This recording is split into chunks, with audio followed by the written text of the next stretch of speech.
Je m'appelle Céleste Aumont, j'ai 34 ans. Et le moment où j'ai compris que mon fils était vivant, j'étais assise à mon bureau en train de manger des pâtes froides, tenant un téléphone professionnel que je n'avais pas fini de payer, en train d'écouter une conseillère principale d'éducation de Talence choisir ses mots avec une précaution que je n'ai commencé à comprendre qu'à la deuxième phrase. Elle a dit qu'il s'appelait Hugo. Elle a dit qu'il avait 5 ans. Elle a dit qu'un projet de biologie scolaire avait produit des résultats qu'elle estimait devoir être discutés avec... Et là, elle a fait une pause, et j'ai entendu qu'elle cherchait ses mots comme on cherche son équilibre sur du verglas. Avec la famille biologique de l'enfant. J'ai posé ma fourchette. Je n'ai rien dit pendant un moment. Puis j'ai posé une seule question. Une seule. Quelle est sa date de naissance ? Elle me l'a donnée. Et j'ai su. J'ai su avant qu'elle finisse sa phrase. Parce que je portais cette date en moi depuis 5 ans, comme une pierre dans la poche d'un manteau. Toujours là, le poids toujours présent, jamais posé. Le 14 novembre, l'anniversaire de mon fils. L'anniversaire du bébé dont on m'avait dit qu'il n'avait pas pris une seule respiration. Avant d'aller plus loin, j'ai besoin de faire une pause 1 seconde, parce que si vous ressentez déjà ce que je ressentais à cet instant, si quelque chose dans l'idée d'un appel téléphonique qui change tout en 30 secondes vous touche là où ça fait mal, je veux que vous restiez avec moi pour toute cette histoire. Cliquez sur le bouton j'aime. Abonnez-vous pour ne pas manquer la suite. Et si vous connaissez quelqu'un à qui on a déjà caché quelque chose qui lui appartenait, partagez ça avec cette personne. Cette histoire est pour elle aussi. Maintenant, laissez-moi vous ramener là où tout a vraiment commencé. J'ai grandi à Périgueux, en Dordogne. 2e de 3 enfants. Mon père, Bernard, était technicien de maintenance dans une usine agroalimentaire. Il faisait les 3-8 et c'était, je veux être juste avec lui, un homme fondamentalement honnête. Il était juste absent dans la façon qui comptait. Physiquement présent dans la maison, mais pas dans la pièce. Vous voyez ce que je veux dire ? Ma mère, Michel, gérait tout. Les factures, l'organisation, les silences. C'était elle qui tenait toute la structure à bout de bras en ne demandant jamais à être remerciée, parce qu'elle avait depuis longtemps cessé de s'y attendre. On n'était pas pauvres, mais on était assez près du bord pour que n'importe quelle chose imprévue, une voiture en panne, quelqu'un de malade, on le sentait. On sentait les calculs invisibles tourner en arrière-plan. L'atmosphère émotionnelle de cette maison était stable, mais rien ne se disait jamais à voix haute. Les problèmes se contournaient, les émotions ne se discutaient pas. On gérait les choses calmement et seul, et on ne faisait pas de sa propre difficulté le fardeau de quelqu'un d'autre. J'ai appris ça tôt, trop tôt sans doute. Quand j'avais 11 ans, mon grand frère Théo a eu un accident de vélo. Pas grave au point de mettre sa vie en danger, mais assez sérieux. Et pendant 6 semaines, toute la famille s'est réorganisée autour de lui. Ce que je comprends, vraiment. Mais ce dont je me souviens, ce que je n'ai jamais pu oublier, c'est que je me préparais mon propre goûter, que je faisais seule le chemin de l'école, que je m'asseyais à la table de la cuisine pour faire mes devoirs, dans une maison qui semblait complètement vide, même quand il y avait des gens dedans. Personne ne me demandait comment j'allais. Je ne le disais pas. Je me souviens que je m'étais assise au bord de mon lit un soir, à écouter le silence d'une maison où j'avais en quelque sorte cessé d'exister, et que j'avais décidé, avec la clarté qu'une enfant de 11 ans solitaire peut atteindre, que je ne serais jamais la personne qui aurait besoin d'être secourue. Je serais celle qui gère, qui s'en sort, qui ne demande à personne de se réorganiser pour elle. J'ai tenu cette promesse très longtemps. plus longtemps que ce n'était sain, il s'avère. Je me suis payé un BTS à Périgueux, puis une licence pro en travail social à l'Université de Bordeaux, grâce à une bourse partielle et un job de 20 heures par semaine dans la librairie universitaire. J'y croyais vraiment, à l'idée d'être utile à des gens en crise. J'ai été diplômée en 4 ans, sans dette, ce dont je suis encore tranquillement fière, d'une façon que je ne dis jamais vraiment à voix haute. J'ai trouvé un poste dans une association d'aide aux familles à Bordeaux. Je faisais des évaluations d'entrée pour des familles en crise de garde, en protection de l'enfance, et oui, je mesure l'ironie spécifique de ça quand je serai arrivée à la fin de cette histoire. J'avais 27 ans quand j'ai rencontré Julien Marchand. Il est entré dans ma vie pendant une période où j'étais professionnellement confiante et personnellement seule d'une façon que je n'étais pas prête à nommer. Et Julien était, je veux être précise là-dessus parce que j'ai eu 5 ans pour y réfléchir, il était séduisant d'une façon spécifique que je n'avais pas encore rencontrée. Il me donnait l'impression d'être vu sans que j'aie besoin de m'expliquer. Comme s'il comprenait déjà ma forme avant que j'aie dit assez de mots pour la démontrer. Je suis tombée amoureuse de cette sensation plus que de lui. C'est quelque chose que j'ai dû affronter. Nous avons été ensemble presque 3 ans. La grossesse est arrivée au bout de 2 ans et demi, non planifiée, mais pas non désirée. Pas par moi. J'avais commencé à lui faire de la place avant même d'en avoir parlé à quiconque. Un compte épargne, une conversation avec ma responsable, un rendez-vous chez un pédiatre 2 semaines avant que tout s'effondre. Julien était présent de la façon dont il était toujours présent, physiquement là, émotionnellement ailleurs. Je me disais que c'était sa personnalité. Je me trompais sur ce que c'était vraiment. Je suis entrée en travail prématuré un soir de novembre. Amandine, ma meilleure amie, mon ancre, la personne qui a porté le poids entier de tout ce que je n'ai pas su dire, elle m'a conduite au CHU Pellegrin parce que Julien avait 40 minutes de retard et que j'avais arrêté d'attendre. Je me souviens des carreaux du couloir de l'hôpital. Je me souviens d'une infirmière qui sentait le café. Je me souviens d'avoir été amenée dans une salle, puis dans une autre. Et je me souviens du moment où un médecin a parlé avec la voix spécifique de quelqu'un qui a appris à livrer les catastrophes doucement. Le bébé n'avait pas survécu, c'est ce qu'on m'a dit. Julien était dans la pièce à ce moment-là. Il tenait ma main. Sa prise était la prise précise de quelqu'un qui pense déjà, tranquillement, à ce qui vient ensuite. Je ne l'ai pas vu à ce moment-là. Depuis, je n'ai vu que ça. J'ai donné un prénom à mon fils dans ma tête ce soir-là. Je ne l'ai jamais dit à voix haute. Pas à Amandine. Pas à personne. Et c'est ici que j'ai besoin de vous demander quelque chose directement. Parce que si on vous a déjà remis un deuil et dit de le porter en silence, si vous avez déjà organisé votre visage dans la bonne expression et traversé une porte qui vous avait brisé et continué à marcher, je crois que vous savez déjà à quoi ont ressemblé les 5 années suivantes. Je n'avais aucune raison de remettre en question ce qu'on m'avait dit. Aucune.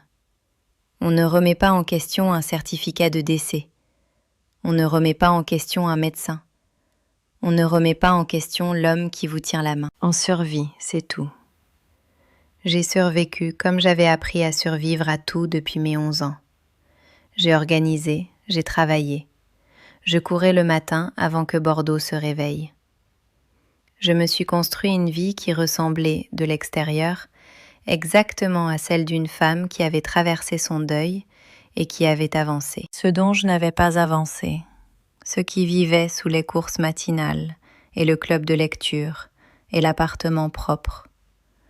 C'était le poids spécifique d'un fils que je n'avais jamais tenu, un prénom que je n'avais jamais dit, un anniversaire qui arrivait chaque 14 novembre et s'installait en moi comme quelque chose que je ne pouvais pas poser. Et puis une conseillère principale d'éducation de Talence a dit son prénom. Hugo, 5 ans, Et elle a dit une date, et la date était juste, et la pierre dans la poche de mon manteau a bougé pour la première fois en 5 ans. Pas disparu, pas encore, mais bougé. J'ai appelé Amandine avant d'appeler qui que ce soit d'autre. Je n'ai pas appelé une avocate, je n'ai pas appelé ma mère. Je n'ai pas réfléchi posément ou dormi dessus, ou fait aucune des choses mesurées et organisées que je fais quand quelque chose menace de me renverser. J'ai juste pris mon téléphone et appuyé sur son prénom, et quand elle a décroché, j'ai dit « J'ai besoin que tu viennes au bureau, tout de suite. Ne me pose pas de questions avant d'être là. » Elle était là en 22 minutes, encore en blouse blanche de pharmacie, son badge battant contre sa poitrine, légèrement essoufflée d'avoir marché vite depuis sa voiture. Elle est passée par la porte d'entrée, m'a vue à l'accueil en train de parler à personne et s'est assise en face de moi sans dire un mot. C'est ça, Amandine Roux. Elle a des opinions très arrêtées sur absolument tout et elle les partage volontiers, à volume élevé, à la moindre invitation. Mais elle a un autre mode, un mode que je l'ai vu déployer peut-être 4 fois en 15 ans, où elle se tait complètement et reste, et vous regarde avec ses yeux marron foncé en disant avec tout son corps « Je suis là, parle ». Alors j'ai parlé, je lui ai tout raconté. L'appel téléphonique, la conseillère, le projet de biologie, la date. J'ai regardé son visage traverser environ 6 choses différentes, le temps qu'il m'avait fallu pour arriver à la deuxième phrase. Elle n'a pas interrompu. Elle n'a pas émis un son. Quand j'ai fini, elle est restée silencieuse, un moment qui a semblé plus long qu'il ne l'était. Puis elle a dit « Il t'a dit que ce bébé était mort ?» Oui. J'étais là. Sa voix était plate d'une façon que je ne lui avais jamais entendue. J'étais dans cette salle d'attente, Céleste. C'est moi qui t'ai conduite là-bas. Je sais. Il t'a dit que ce bébé était mort. Et puis il est rentré chez lui et il l'a élevé. Je n'ai pas répondu. Il n'y avait pas de réponse à donner. Ce n'était pas une question. Elle s'est assise au bord du bureau d'accueil et a regardé le plafond quelques secondes. Je l'ai regardé faire le même trajet que j'avais déjà fait. L'incrédulité, le calcul, la rage, et puis l'endroit de l'autre côté de la rage où on comprend que la ressentir est un luxe qu'on ne peut pas se payer pour l'instant. Puis elle m'a regardée et a dit « Bien, on ne l'appelle pas. On ne va pas à cette école. On ne poste rien nulle part. On prend une avocate d'abord. Et ensuite on fait le test. » J'ai retourné mon téléphone pour qu'elle puisse voir l'écran. J'avais déjà cherché des avocates spécialisées en droit de la famille à Bordeaux pendant qu'elle conduisait. Je les avais déjà classées. Amandine a regardé la liste. Elle m'a regardée. « Évidemment », a-t-elle dit. L'avocate que j'ai choisie s'appelait Maître Caroline Ferrière, 31 ans de barreau en droit de la famille à Bordeaux. Elle avait la façon d'être de quelqu'un qui a entendu pire que ça et qui s'en est sorti, ce dont j'avais précisément besoin. Elle m'a tout demandé, la relation, la grossesse, l'hôpital, ce qu'on m'avait dit, qui était présent, quels documents j'avais, ce que Julien m'avait dit dans les jours qui avaient suivi. J'ai répondu à tout avec la même voix organisée et mesurée que j'utilise au travail quand je fais une évaluation d'entrée pour une famille en crise. À un moment, Maître Ferrière a posé son stylo et m'a regardé directement. « Vous allez bien là, mademoiselle Aumont ?» Je lui ai dit que j'allais bien. Elle a soutenu mon regard un moment de plus que ce n'était confortable. Puis elle a repris son stylo et noté quelque chose et n'a pas insisté, ce qui m'a indiqué qu'elle était bonne dans son travail. Obtenir une ordonnance du juge aux affaires familiales pour une expertise génétique a pris 11 jours. 11 jours à aller travailler, à faire du café, à courir le matin et à rester allongé le soir à fixer un plafond que j'avais mémorisé. 11 jours à savoir, pas supposer, pas espérer, savoir. et à ne pas avoir le droit d'agir encore. Julien a contesté la demande. Bien sûr, son avocat a déposé une requête en arguant que je n'avais aucun droit parental établi, qu'il n'existait aucune base légale pour ordonner une expertise génétique contrainte et que l'établissement scolaire avait violé les protocoles de protection de la vie privée familiale en prenant contact avec moi. C'était un argument bien construit. C'était l'argument d'un homme qui avait passé 5 ans à rendre son mensonge juridiquement étanche et qui tirait maintenant sur chaque couche de cette structure en même temps. Il a failli obtenir un report. Il s'en est approché. Ce qu'il n'avait pas prévu, c'était l'hôpital.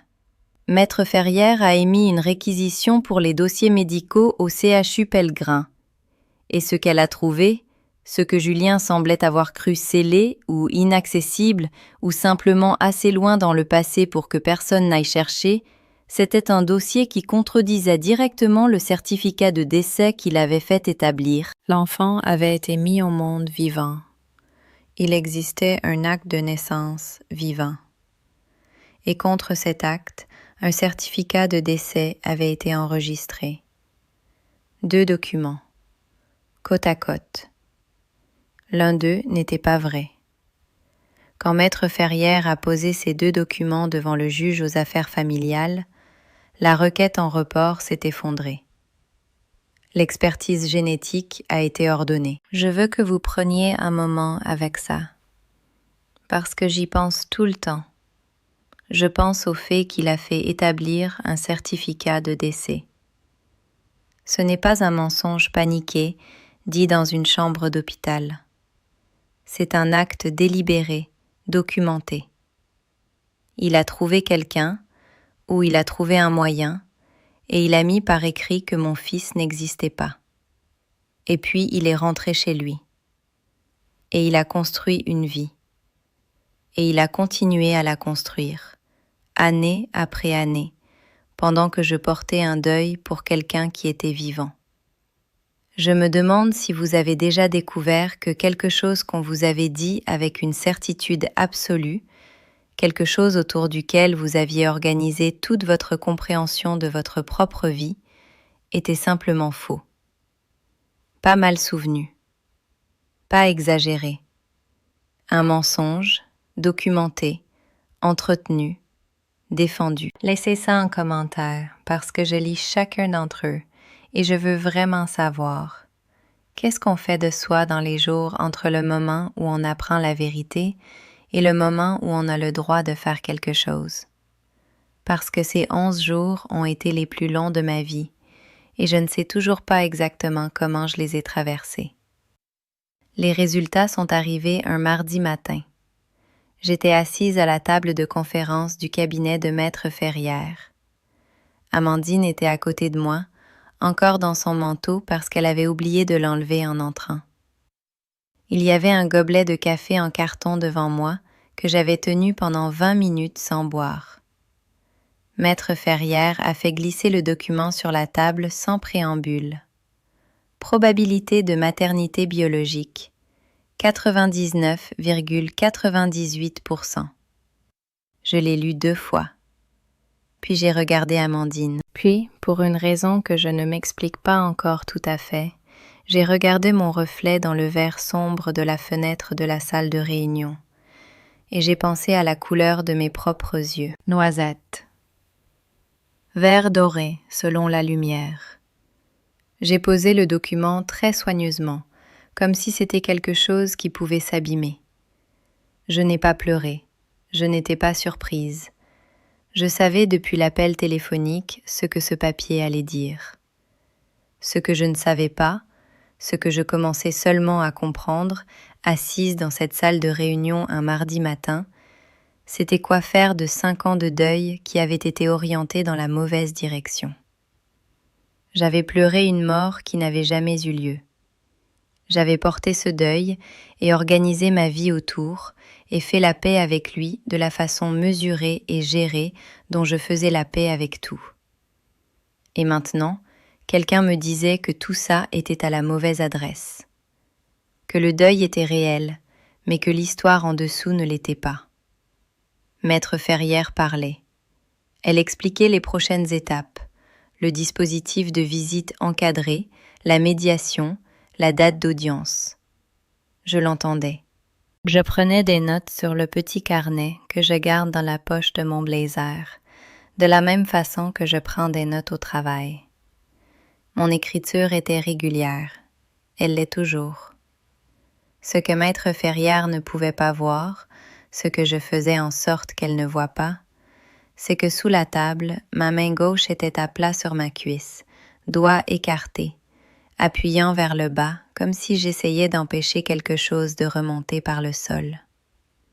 Le juge a ordonné un dispositif de visite encadré dans l'attente de l'audience complète. Je devais rencontrer Hugo pour la première fois dans les locaux d'une médiatrice familiale. Cadre neutre, salle adaptée aux enfants.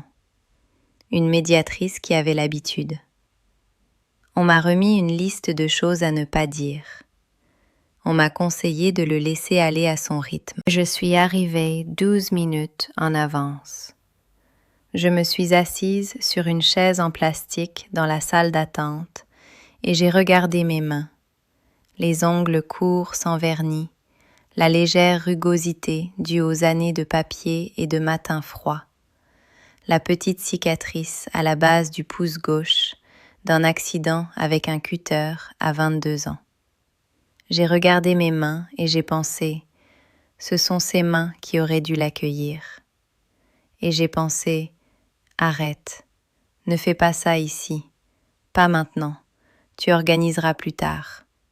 Quand la porte s'est ouverte et qu'Hugo est entré, j'ai compris immédiatement pourquoi les gens utilisent le mot « souffler », parce que le souffle m'a littéralement quitté le corps. Il était petit, cheveux châtain foncé, légèrement trop longs, de la même couleur que les miens. Un t-shirt jaune avec un dinosaure dessus. Un sac à dos vert qu'il portait encore sur les épaules. Il m'a regardé avec le regard attentif et évaluateur que les enfants de 5 ans utilisent quand ils prennent une décision sur quelque chose. Il s'est assis de l'autre côté de la petite table basse. Il a pris un dinosaure en plastique dans le panier de jouets. Il a regardé mon visage. Puis, il a regardé mes yeux. Et quelque chose dans son expression a changé. Pas de la reconnaissance exactement, mais quelque chose qui en était proche. Quelque chose qui n'avait pas encore de nom parce qu'il avait 5 ans et qu'on ne lui avait pas encore donné les mots pour ce qu'il était en train de remarquer. « Mon papa dit que tu es quelqu'un qui me connaissait quand j'étais bébé », a-t-il dit. Je suis restée très immobile. « Oui », ai-je dit. « Tu te souviens de comment je ressemblais ?»« Tu étais très petit, » ai-je dit, « et tout neuf. » Il a réfléchi à ça avec tout le sérieux que ça méritait. « Je suis plus grand maintenant, » a-t-il dit. « Je vois ça, » ai-je dit. Je me suis tenue pendant les 45 minutes entières, pendant la séance, pendant les notes de la médiatrice, pendant le trajet jusqu'au parking.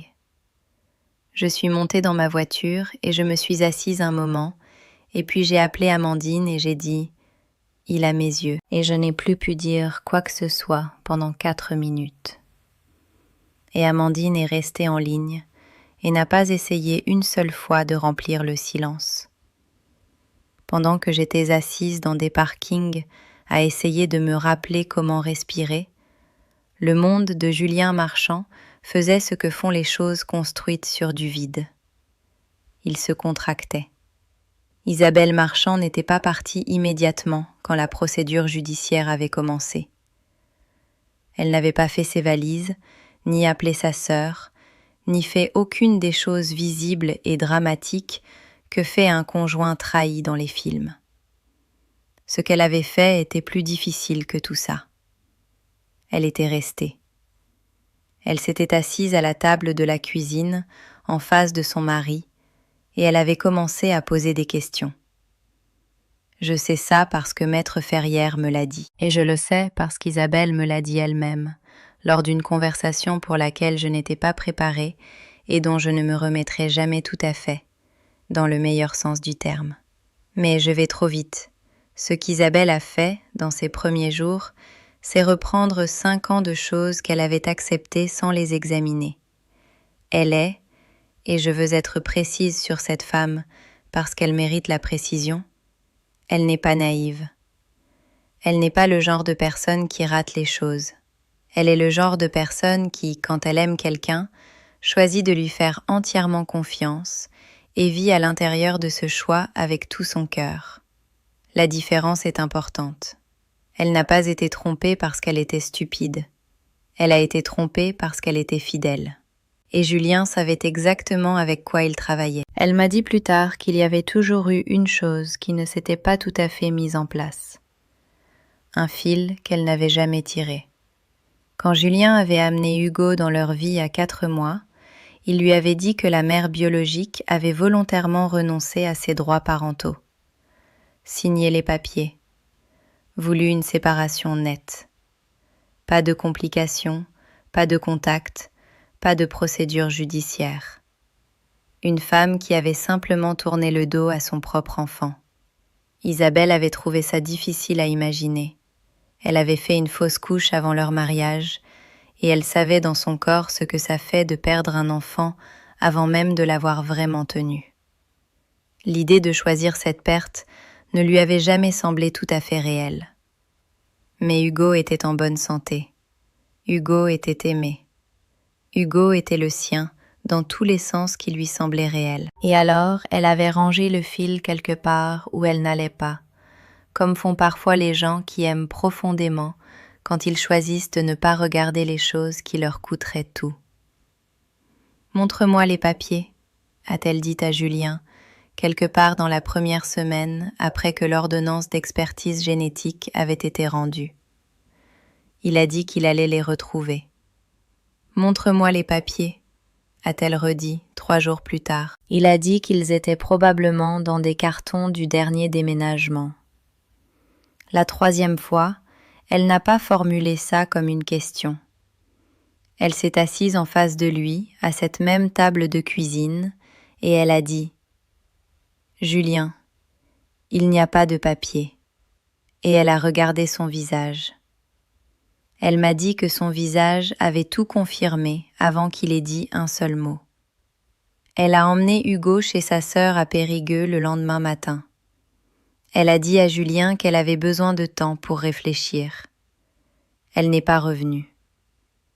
Ce qui s'est passé ensuite est la partie de cette histoire que j'ai dû porter le plus longtemps.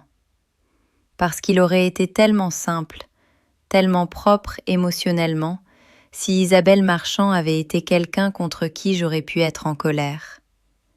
Si elle avait été complice ou froide, ou si elle s'était battue contre moi par instinct de survie. Cette version de l'histoire aurait été plus facile à porter. La colère est une émotion bien plus gérable que ce que j'ai réellement ressenti quand mon avocate m'a dit ce qu'Isabelle avait fait. Elle avait appelé le cabinet de maître Ferrière de son propre chef. Elle avait demandé s'il y avait quoi que ce soit qu'elle pouvait fournir qui aiderait le dossier de la mère biologique. Maître Ferrière me l'a dit un jeudi après-midi, et je me souviens que j'étais debout dans ma cuisine quand elle me l'a annoncé. Et j'ai dû poser une main sur le plan de travail parce que mes jambes ont fait quelque chose d'inattendu. Elle a également dit, a continué maître Ferrière, avec le ton mesuré qu'elle utilisait pour les informations qu'elle savait nécessiter du temps, qu'elle voulait nous parler d'Hugo, ce qu'il aime, ce dont il a besoin, ce que sont ses habitudes. Elle a dit que quiconque prend des décisions concernant cet enfant devrait savoir qui il est vraiment. Je suis restée là avec ma main sur le plan de travail, longtemps après avoir raccroché. Il avait 26 ans quand Hugo est né. Je sais que ça n'excuse rien. Je veux être claire là-dessus. Mais je sais aussi, parce que j'ai passé 7 ans à travailler avec des familles en crise, des familles où des gens avaient fait des choix catastrophiques dans des moments de peur et avaient ensuite passé des années à les défendre parce qu'en admettre un seul revenait à tout admettre. Je sais à quoi ça ressemble de l'intérieur. une décision prise dans la panique, une sortie qui s'est présentée, une version des faits qui semblait, dans la terreur spécifique de ce moment-là, comme quelque chose qui pouvait se maintenir. Et puis 1 mois avait passé, et puis 1 an, et puis 5 ans, et le mensonge avait sa propre architecture, sa propre histoire, son propre mobilier. On ne démantèle pas ce dans quoi on vit. On peut seulement espérer que personne ne demande jamais à voir les fondations. Un projet de biologie scolaire avait demandé à voir les fondations. Je me suis levée à 5 heures le matin de l'audience. J'ai fait du café que j'ai à peine bu.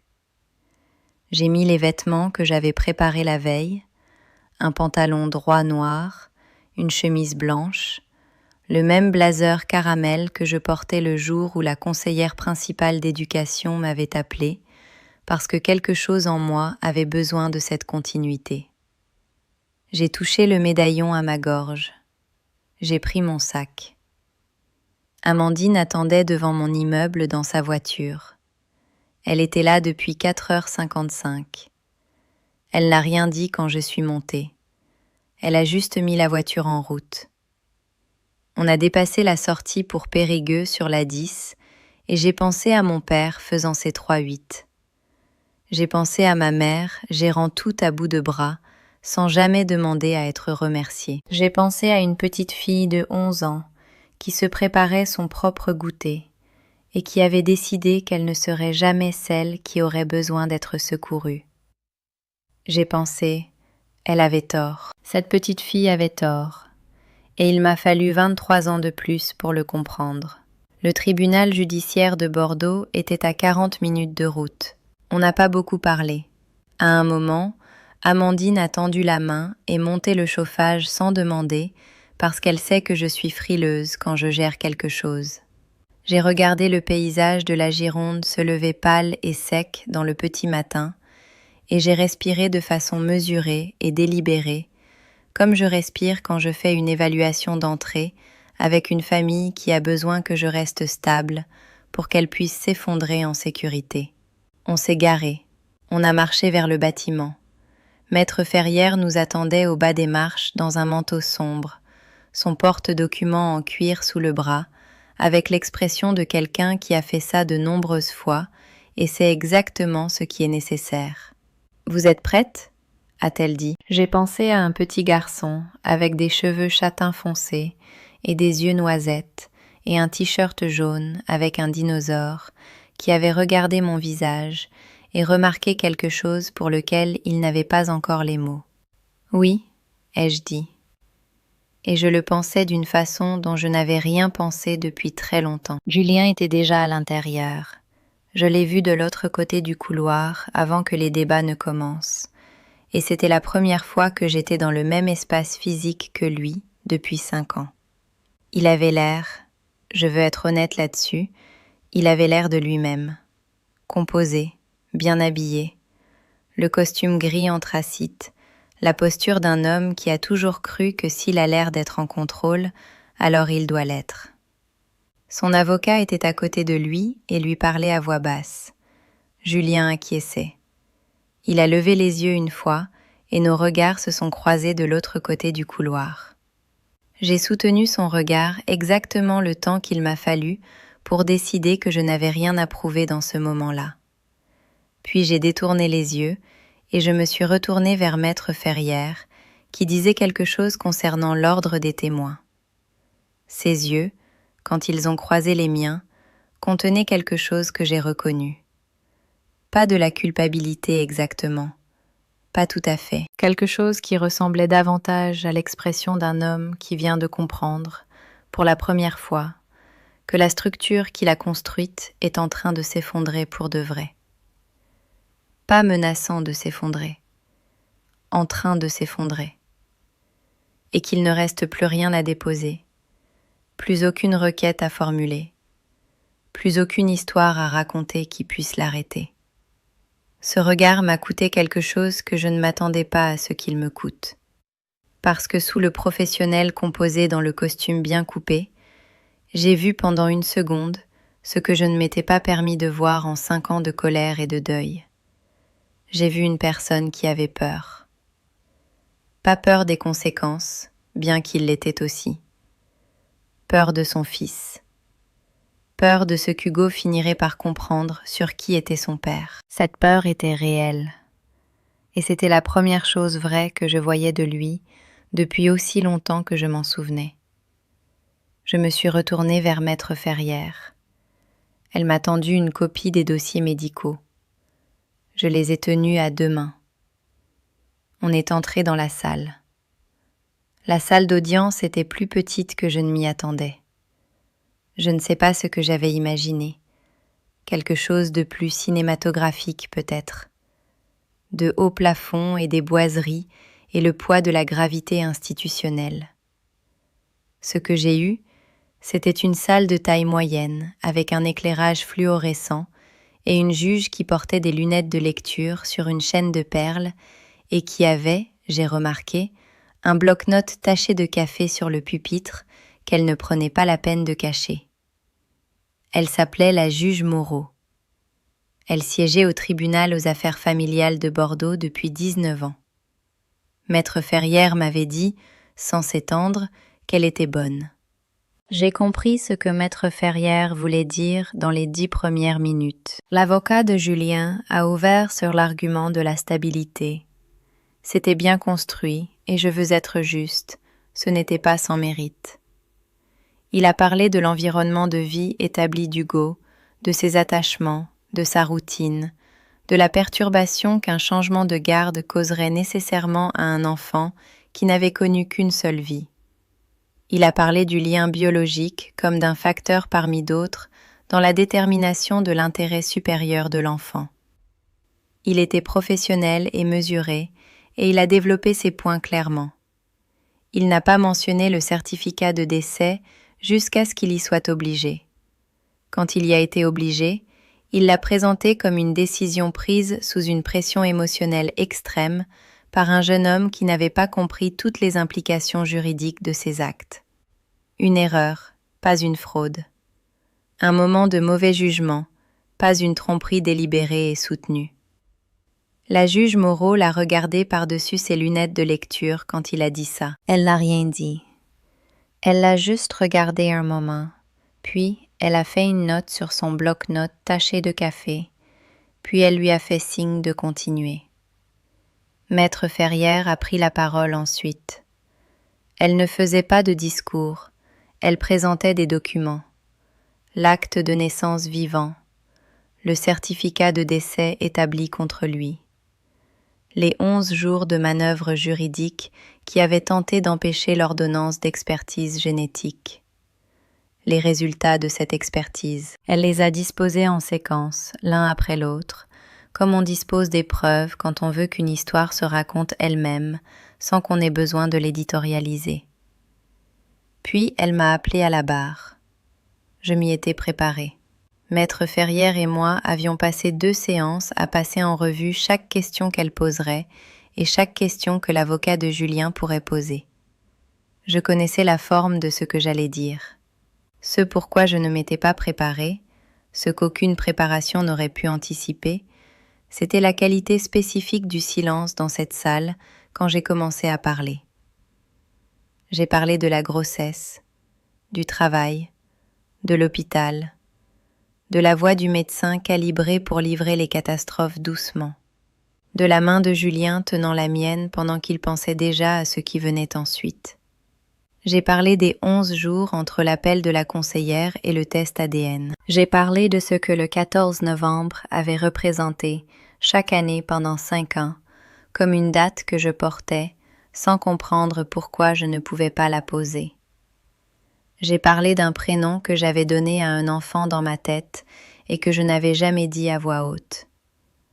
Maître Ferrière ne m'avait pas demandé de parler du prénom.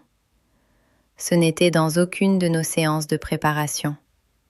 C'est sorti, parce que j'étais assise dans une salle où la vérité était la seule chose qui avait encore du sens, et la vérité incluait ça. Une mère nomme son enfant, même quand on lui a dit qu'il n'y avait pas d'enfant à nommer. Elle le nomme quand même. La salle était très silencieuse quand j'ai dit ça. La juge Moreau avait cessé d'écrire.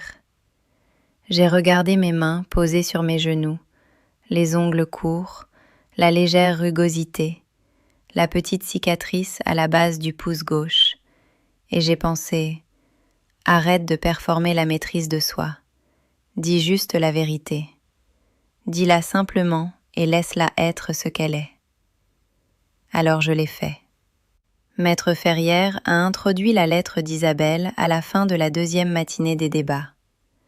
Elle l'a lue au dossier elle-même, avec le même ton mesuré qu'elle utilisait pour tout, ce qui d'une certaine façon a fait atterrir les mots plus fort qu'ils ne l'auraient fait s'ils avaient été lus de façon dramatique. Isabelle n'avait pas écrit dans la colère.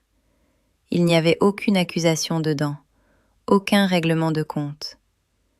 Elle déclarait simplement qu'elle avait été trompée sur les origines de l'enfant qu'elle élevait.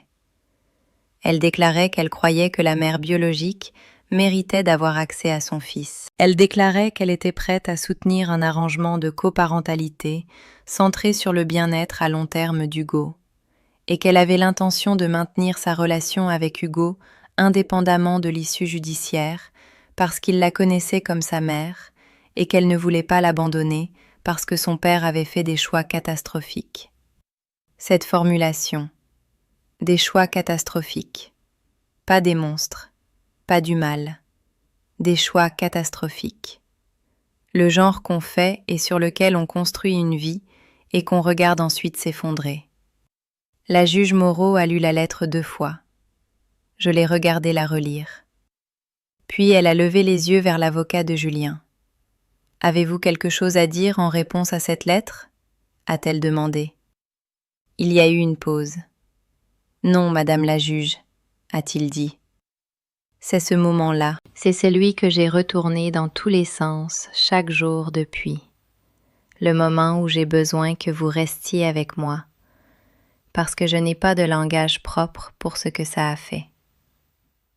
La juge Moreau a rendu sa décision. Elle a conclu que Julien avait commis une fraude en faisant établir le certificat de décès, qu'il avait fait des déclarations mensongères à son épouse, qu'il avait délibérément privé une parent biologique de la connaissance et de l'accès à son enfant vivant pendant 5 ans. Ses droits parentaux n'ont pas été supprimés. Elle a pesé l'attachement existant d'Hugo à son père et a décidé que le rompre entièrement causerait ses propres dommages à un petit garçon de 5 ans qui n'avait rien fait pour mériter tout ça. Mais sa garde principale a été suspendue. Visite encadrée, dans l'attente d'une évaluation psychologique et d'un bilan de compétences parentales. La garde légale et physique principale m'a été attribuée. Et puis la juge Moreau a fait quelque chose que je n'attendais pas. Elle a adressé la lettre d'Isabelle directement dans sa décision. Elle a dit, et maître Ferrière m'a donné la transcription plus tard, donc j'ai les mots exacts, elle a dit que la conduite démontrée dans cette lettre reflétait un niveau d'intégrité et de pensée centré sur l'enfant que le tribunal considérait comme significatif, et que l'intérêt de l'enfant à maintenir une relation avec la femme qu'il avait connue comme sa mère était un facteur que le tribunal prenait au sérieux dans la structuration du dispositif de visites à venir. Elle a accordé à Isabelle un droit de visite structuré.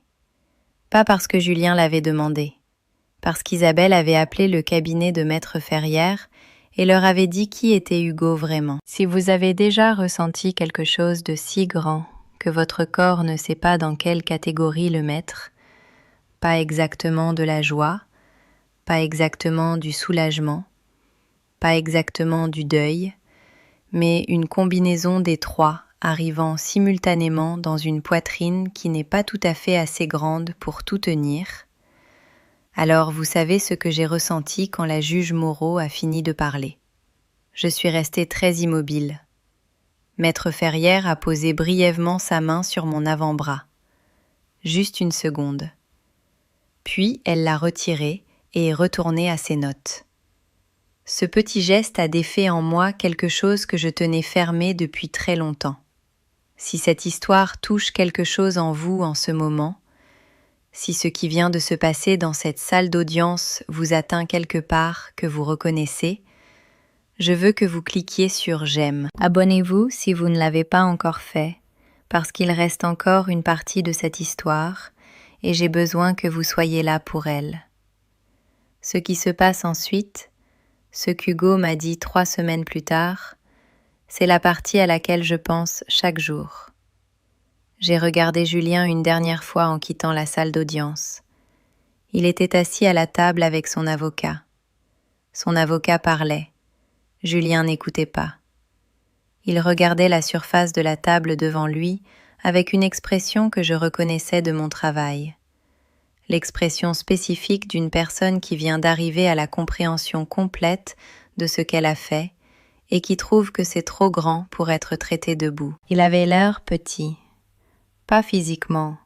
Il était toujours le même homme composé et bien bâti qu'il avait toujours été. Mais il y avait quelque chose dans sa posture qui avait abandonné son architecture. La performance avait manqué d'air.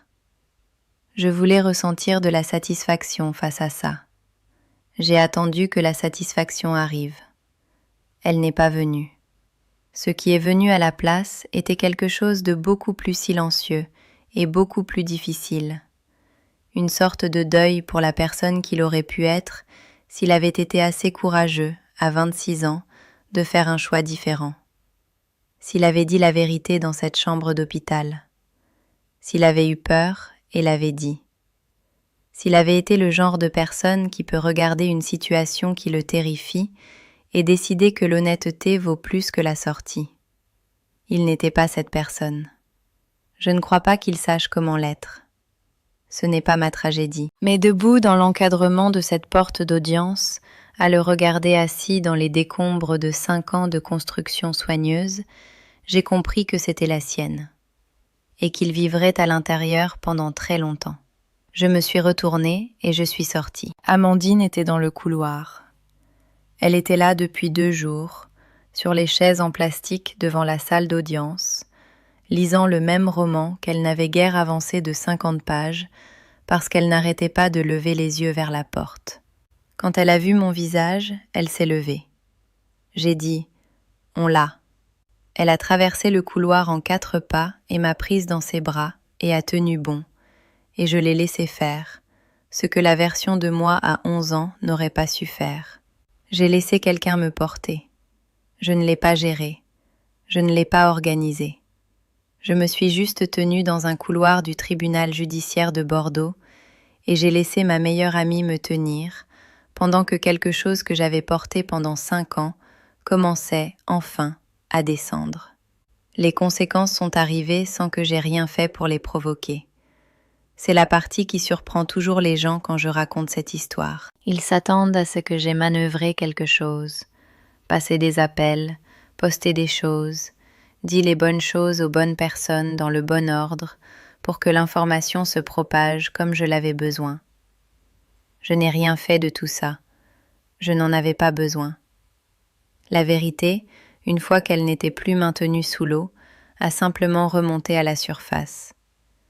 Et dans un milieu comme celui de la gestion immobilière bordelaise, où les gens se connaissent les affaires comme on connaît le plan d'une maison dans laquelle on a grandi, elle a remonté partout à la fois. J'ai appris la plupart des choses par Amandine, qui les a apprises par le réseau spécifique et hautement efficace des gens qui travaillent en pharmacie et dans le secteur de la santé à Bordeaux, et qui savent tout sur tout le monde environ 48 heures avant les autres. Marchand Gestion Immobilière a perdu 3 contrats importants de gestion dans les 6 semaines suivant l'audience. 2 des clients ont évoqué une perte de confiance dans l'intégrité du gestionnaire, ce qui est le langage professionnel pour dire « on a regardé ce qui s'était passé et on ne veut pas que nos biens soient associés à ça ». Un client avec qui Julien travaillait depuis 4 ans l'a apparemment appelé directement et lui a dit quelque chose qu'Amandine m'a transmis de seconde main, à savoir qu'un homme capable de faire établir un faux certificat de décès pour son propre enfant n'était pas un homme à qui il confiait ses actifs. Le père de Julien, Gérard, L'homme dont le retrait froid d'approbation avait façonné son fils en quelqu'un qui choisissait l'image plutôt que la vérité à chaque carrefour, n'aurait apparemment pas parlé à Julien pendant 6 semaines après la décision. Je ne sais pas ce que ce silence a représenté de l'intérieur. J'imagine qu'il était familier. La maison du quartier Codéran a été mise en vente 4 mois plus tard. Je n'ai célébré rien de tout ça. Je veux être claire là-dessus.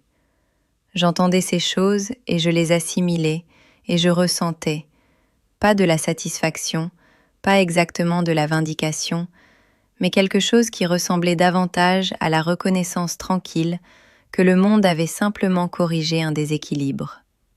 Comme quand une table arrête de pencher quand on enlève ce qui était calé sous un pied. Ça ne semble pas triomphant, ça semble juste à niveau. Ce que je ressentais le plus intensément dans ces semaines-là n'était rien qui concernait Julien du tout. C'était le projet spécifique et immense d'apprendre qui était mon fils.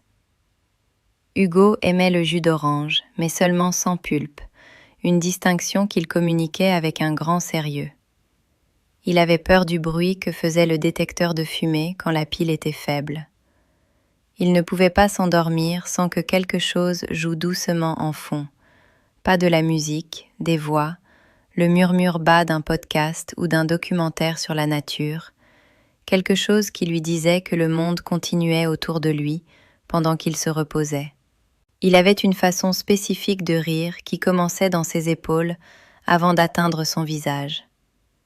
Il posait des questions en chaîne. Une réponse en produisait 3 autres, chacune allant plus loin, jusqu'à ce qu'on arrive quelque part où ni l'un ni l'autre n'avait prévu d'aller. Je savais tout ça parce qu'Isabelle me l'avait dit. Notre première conversation a été un appel téléphonique que Maître Ferrière a facilité. Neutre, structuré, avec nos 2 avocats disponibles en cas de besoin. Aucune de nous n'en a eu besoin. On a été en ligne 1h40. Je me suis assise à ma table de cuisine avec un carnet et j'ai noté tout ce qu'elle disait. Pas parce que je ne faisais pas confiance à ma mémoire, mais parce que j'avais besoin que mes mains fassent quelque chose où je n'allais pas réussir à tenir la conversation. Elle m'a parlé de son premier mot, qui était « lumière », dit en pointant le doigt vers un lampadaire par un soir de décembre. Elle m'a parlé de la nuit à 18 mois, où il avait eu une fièvre à 39,5 et où elle s'était assise par terre dans la salle de bain avec lui pendant 4 heures avec une serviette fraîche. Elle m'a parlé de son premier jour à la maternelle, le sac à dos vert qu'il avait choisi lui-même parce que c'était, selon ses propres mots, le plus voyant. Elle m'a raconté tout ça avec la voix d'une femme qui aime un enfant complètement et qui a compris, avec une clarté qui a dû lui coûter énormément, que l'amour n'est pas la même chose que la propriété. À un moment, je me suis arrêtée d'écrire. Elle a remarqué le silence et a dit « Tu es encore là ?»« Oui, ai-je dit. Excuse-moi, je me suis arrêtée. J'ai recommencé. Merci de me dire tout ça. » Elle est restée silencieuse un moment. Puis elle a dit « Il a tes yeux. » Je l'ai remarqué la première fois que j'ai vu une photo de toi, quand tout ça a commencé. Je l'ai remarqué et je n'ai rien dit à personne parce que je ne savais pas encore quoi faire avec ça.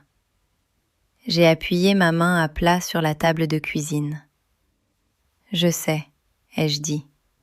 Moi aussi je l'ai remarqué. On a toutes les deux été silencieuses un moment, 2 femmes assises dans des maisons séparées, avec un enfant entre nous, qui méritait mieux que ce que l'homme qui nous avait connectés lui avait donné. Et puis Isabelle a dit quelque chose à quoi je pense presque chaque jour depuis.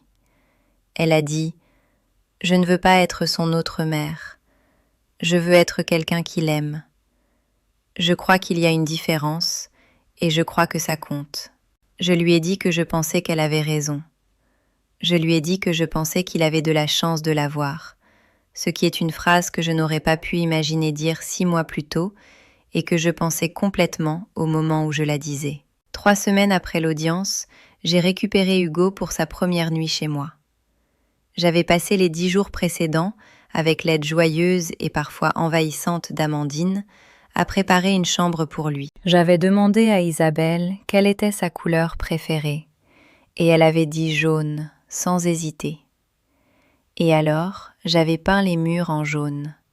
Un jaune chaud et précis, pas trop vif, la couleur de la lumière en fin d'après-midi. Une couette avec des dinosaures. Une veilleuse en forme de lune. Une petite étagère que j'avais remplie à partir d'une liste qu'Isabelle m'avait envoyée par message, des livres qu'il aimait et de ceux qu'il voulait. Amandine avait supervisé toute l'opération depuis le centre de la pièce, avec un rouleau de peinture dans une main et un avis sur tout, ce dont j'avais exactement besoin. Quand je me suis garée devant chez la sœur d'Isabelle à Périgueux pour le récupérer, Hugo était déjà sur le perron avec son sac à dos vert, en veste rouge et avec l'expression de quelqu'un qui a décidé d'être très courageux face à quelque chose. Isabelle était à côté de lui. Elle s'est accroupie quand elle a vu ma voiture et lui a dit quelque chose doucement. Il a hoché la tête avec un grand sérieux. Puis il a descendu les marches du perron vers moi. Isabelle regardait depuis le perron. Nos regards se sont croisés par-dessus sa tête. Aucune de nous n'a rien dit. Il n'y avait plus rien à dire qui ne soit déjà compris. Quand Hugo est entré dans sa chambre et a vu les murs jaunes, il s'est arrêté dans l'encadrement de la porte. Il est resté là un moment, avec son sac à dos vert toujours sur les épaules, à regarder la pièce, les murs, la couette, la veilleuse, les livres rangés par taille sur l'étagère, comme Isabelle avait mentionné qu'il les préférait. Il s'est retourné lentement et m'a regardé avec une expression pour laquelle je cherche encore, à ce jour, les mots adéquats. Ce n'était pas de la surprise. C'était quelque chose de plus vieux que la surprise. Quelque chose qui ressemblait, sur le visage d'un enfant de 5 ans, au sentiment spécifique d'arriver quelque part qui était déjà le sien avant de savoir que ça existait. « C'est ma couleur », a-t-il dit. « Je sais », ai-je dit. Il m'a regardé encore un moment. « Comment tu savais ?» J'ai réfléchi à comment répondre à ça. J'ai pensé au 14 novembre. J'ai pensé à 5 ans d'une pierre dans la poche d'un manteau. J'ai pensé à des yeux noisettes dans une fenêtre de salle de réunion et à un prénom que je n'avais jamais dit et à un enfant qui posait des questions en chaîne et suivait chaque réponse quelque part où ni l'un ni l'autre n'avait prévu d'aller. Je savais juste, ai-je dit. Certaines choses sont comme ça. Il a réfléchi à ça. Puis il a enlevé son sac à dos et l'a posé soigneusement par terre, et il a traversé la pièce jusqu'au lit et s'est assis sur la couette aux dinosaures et a regardé autour de lui avec la satisfaction tranquille et propriétaire de quelqu'un qui fait l'inventaire de quelque chose qui lui appartient. « On peut avoir du jus d'orange » a-t-il dit. « Celui sans les trucs dedans ?»« Déjà dans le frigo » ai-je dit.